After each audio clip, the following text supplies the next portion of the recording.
The American climber Megan Guarnier clinched overall victory on the top of the cow and calf climb here in the first two-day women's Tour de Yorkshire. Her win continued a dominant spring for the Dutch Boels-Dolmans squad, who rode like the top team in the world even with Lizzie Deignan sidelined from racing through pregnancy and this spring's prolific winner Anna van der Breggen remaining at home in the Netherlands. The reason for their success was obvious, as a 14-women lead group tackled the final kilometers up the Wharf Valley through Poole and Otley, just as when Deignan won last year's one-day race. In Harrogate, Boels' teamwork was impeccably disciplined, with each of their three riders in the decisive attack playing her role to perfection to deliver Guarnier the win on her 33rd birthday. "All my teammates said I should give myself a good present today, and I knew I had to finish off their hard work," she said after the 124 kilometers stage.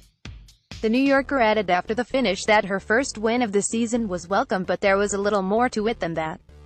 Her 2017 produced 3 World Tour wins but was marred by 2 heavy crashes, the first of which in late February left her with concussion, while the second, on a descent in the World Road Championships in Oslo, resulted in a broken jaw and displacement. As the season started, she was still wearing a mouthguard in bed to ward off spasms and was not at ease when eating. Behind Guarnier, Dani Rowe came within reach of a home win, finishing third on the stage behind Canyon SRAM's Belarus and Elena Amalusic, but winding up 17 seconds behind Guarnier in second place in the overall standings, thanks to her haul of bonus seconds on stage 1 into Doncaster. Fresh from her bronze for Wales in the Commonwealth Games, she heads for a well-earned mid-season break. Still a relative novice in road racing at this level, Rowe continues her impressive progress following her move from the track, where she can boast 6 gold medals, 1 Olympic, 3 World and 2 European, in the team pursuit.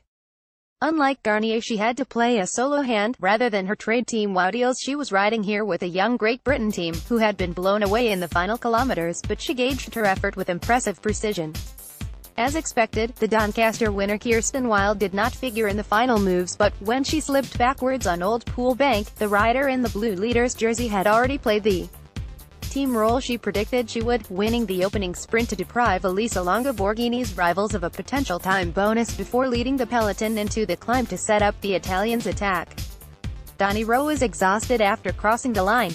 Photograph Tim Good. PA Boels' team ethic was exemplified by their Canadian Caroline Canuel and the world champion Chantal Bloch, both of whom worked hard to keep the 14-rider lead group clear after the split had been forced by Wiggle High 5 over the climb of Old Pool Bank, a straight, steep drag out of Pool in Wharfedale with 17.5 kilometers remaining. It was classic teamwork, enabling Guarnier to keep her powder dry.